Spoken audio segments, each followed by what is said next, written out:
قرآن مجید نے کہا ہے اگر خسارے سے بچنا چاہتے ہو تو 4 کام کرو، ورنہ تمہاری زندگی روز بروز نقصان میں جا رہی ہے، خسارے میں جا رہے ہو، اصل مال بھی ضائع ہو رہا ہے۔ یہ 4 باتیں اگر تم اپنے اندر پیدا کرنے میں کامیاب ہو گئے تو تم خسارے سے بچ گئے۔ کون کون سی؟ الا الذین آمنوا، ایمان لاؤ، پختہ ایمان، یقین کامل کی دولت، یؤمنون بالغیب، غیب پر ایمان، طاقتور قسم کا ایمان، ایسا ایمان کہ جو انسان کو اتنا پختہ کر دے کہ اس کے لیے نیکی کے راستے پہ چلنا آسان ہو جائے اور بدی سے خود بخود اس کی طبیعت چاٹ ہونے لگے۔ پختہ ایمان ہو، مضبوط، وعاملوا الصالحات، اور پختہ ایمان کے بعد پھر اعمال صالحہ سے اپنے آپ کو آراستہ کرو، تمہاری زبان سچ بولے، تمہاری آنکھیں شرم و حیا والی ہوں، تمہارا وجود جب بھی قبول کرے رزق حلال ہی کو قبول کرے، سوچیں ستھری ہوں، نظریات پاکیزہ ہوں، طبیعت خیر خائی والی ہو، کسی کے لیے اچھے جذبات رکھتے ہو، تمہارا وجود نفع بخش ہو، ہمیشہ کسی کا بھلا کرنے کی خواہش طبیعت میں مچلتی رہتی ہو۔ اعمال صالحہ سے اپنے آپ کو آراستہ کرو، صوم و صلات کی پابندی ہو، نماز کا خیال ہو، نماز کے قیام کا خیال ہو، ظاہری باطنی آداب کے ساتھ اللہ کے حضور عبادت کے لیے حاضر ہونا تمہارا جذبہ ہو۔ ایمان اور اعمال صالحہ، یہ 2 خوبیاں، وتواصوا بالحق، پھر ایک دوسرے کو نا حق کی تاکید بھی کرو، نیرا بیٹھ نہیں جانا نیک اعمال کر کے۔ حق نے کی ہیں تیرے ذمے دوہری ذمہ داریاں، خود تڑپنا بھی ہے، اوروں کو تڑپانا بھی ہے۔ نیرا تو نے خود ہی نہیں تڑپنا، تیری ذمہ داری یہ ہے کہ کسی اور کو بھی تو تڑپائے۔ وتواصوا بالحق، تاکید حق کرنی۔ ہمارے اندر نا ایک بہت بڑا مسئلہ ہے، 2 حکم ہے شریعت کے، ایک ہے امر بالمعروف، ایک ہے نہی عن المنکر، نیکی کا حکم دینا اور برائی سے منع کرنا۔ میں نے دیکھا ہے کہ بڑی کمزوری پائی جاتی ہے، نیکی کی بات لوگ پھر بھی کر لیتے ہیں لیکن نہی عن المنکر، کسی بندے کو برائی سے روکنا، منع کرنا، طبیعت ہوتی ہے گڈ بک میں رہنے کی، مزاج ہوتا ہے سب کی آنکھوں کا تارا بننے کا، اپنے گھر کے اندر بھی اتنی جرت کا مظاہرہ نہیں کرتے کہ غلط کو غلط کہہ سکیں، حق بات کی تائید کر سکیں، طاقت ہی نہیں ہوتی۔ ایسی عجیب سیاست سکھا دی گئی ہے کہ ہر شخص ایک عجیب رنگ میں اپنی زندگی بتانا چاہتا ہے۔ قرآن مجید کہتا ہے خسارے میں چلے جاؤ گے اگر کلمہ حق تمہاری زبان پر نہیں آتا، اگر کلمۃ الحق ادا کرنے کی تمہارے اندر طاقت نہیں ہے تو تم نے ضائع کر دیا سارا وقت، حاصل کیا کیا؟ کہیں اگر اپنی برادری، اپنا قبیلہ، اپنا خاندان کسی موقع پر غلط ہے اور سامنے کوئی قبیلہ ٹھیک ہے تو آپ تائید کریں سامنے والوں، آپ کے اندر یہ اخلاقی جرت ہونی چاہیے کہ غلط کو غلط کہہ سکیں اور صحیح کو صحیح کہہ سکیں۔ نبی اکرم علیہ السلام نے فرمایا تم میں سے جو برائی دیکھے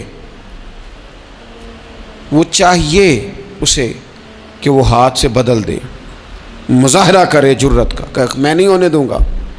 اور فرمایا اتنی طاقت نہ ہو تو زبان سے ہی کہہ دے، اعلان کرے برائی کے خلاف، اور فرمایا یہ بھی نہ کر سکے تو دل میں ہی برا جان لے، ذالک اضعف الایمان، یہ کمزور ایمان کی علامت ہے۔ تو حق بات کا مزاج، او جی میں نے اپنی قبر میں جانا ہے، او میاں آپ کے ذمے اللہ تعالیٰ نے قانون لگایا ہے، کنتم خیر امۃ اخرجت للناس تأمرون بالمعروف وتنہون عن المنکر، تم نے لوگوں کو بھلائی کا حکم دینا ہے اور برائی سے منع کرنا ہے۔ غلط کام ہو رہا ہو تو آپ غلط کو غلط ہی نہیں کہیں گے، آپ کی طبیعت اس طرح کی ہو جائے کہ آپ بات چپ سادھ لیں، آپ کی زبان پر کسی مظلوم کے حق میں کوئی کلمہ ہی نہ آئے۔ ایک بستی میں 2-3 لوگ بڑے نیک رہتے تھے اور باقی بستی ساری گناہوں میں، معاذ اللہ، اللہ کی نافرمانیوں میں، حدوں کو توڑنے میں مشغول تھی۔ اللہ کریم نے فرشتوں کو حکم دیا کہ اس بستی کو الٹ دو۔ فرشتوں نے عرض کی مالک وہاں تیرے 2-3 نیک بندے بھی تو رہتے ہیں، تو رب کریم نے فرمایا سب سے پہلے انہیں تباہ کرنا، مالک نیکوں کو، پرہیزگاروں کو، فرمایا یہ کس طرح کے پرہیزگار ہیں، خود تو نمازیں پڑھتے رہے اور میری نافرمانی دیکھ کے کبھی ان کے ماتھے پر شکن تک نہیں آیا، کبھی ان کی طبیعت پر بوجھ نہیں بنا کہ لوگ دین کی حدیں توڑ رہے ہیں میں کم از کم زبان سے ہی کہہ دوں، نہ کبھی سوچا ہی نہیں کہ شریعت اسلامیہ کو سر عام پامال کیا جا رہا ہے اور کوئی کلمہ ان کی زبان سے ادا نہیں ہوا۔ پہلے ان لوگوں کو تباہ کرنا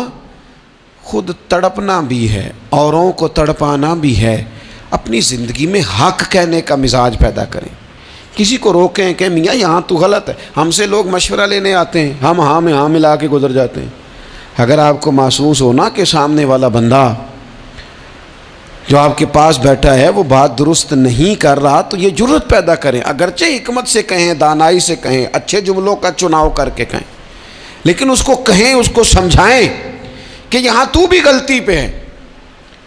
اور غلطی دلیر لوگ مانا کرتے ہیں، دلیر لوگ، بزدلوں نے بھی کبھی غلطی مانی ہے؟ بزدل تو اپنی غلطیوں پہ دلیلیں دیتے ہیں،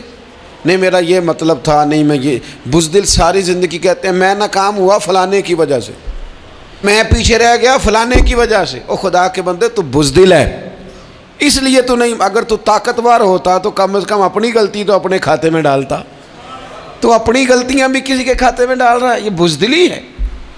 تو فرمایا ایمان لائیں، اچھے اعمال کریں اور حق بات کی تاکید کریں۔ اچھا جب حق بات کی بات کریں گے تو یہ ہو نہیں سکتا پھر تکلیف نہ آئے، پھر مخالفت نہ ہو، پھر ساری دنیا ٹھیک ہے، یہ ممکن نہیں ہوتا۔ اب مشکل آئے گی تو فوراً کہا وَتَوَاصَوْا بِالصَّبْرِ، ایک دوسرے کو صبر کی وصیت کریں۔ مشکل تو آئے گی، جب آپ حق بات کہیں گے تو کچھ لوگوں کے مفادات پر چوٹ بھی لگے گی، کچھ لوگ مخالفت بھی کریں گے۔ آپ کی زندگی اگر صبر و تحمل والی ہے تو آپ کوئی کام کر جائیں گے، آپ کوئی مشن اس کی تکمیل کر دیں گے اگر مزاج میں صبر ہے، اور اگر صبر نہیں ہے، ٹھہراؤ نہیں ہے، چند قدم نہیں چل سکتے،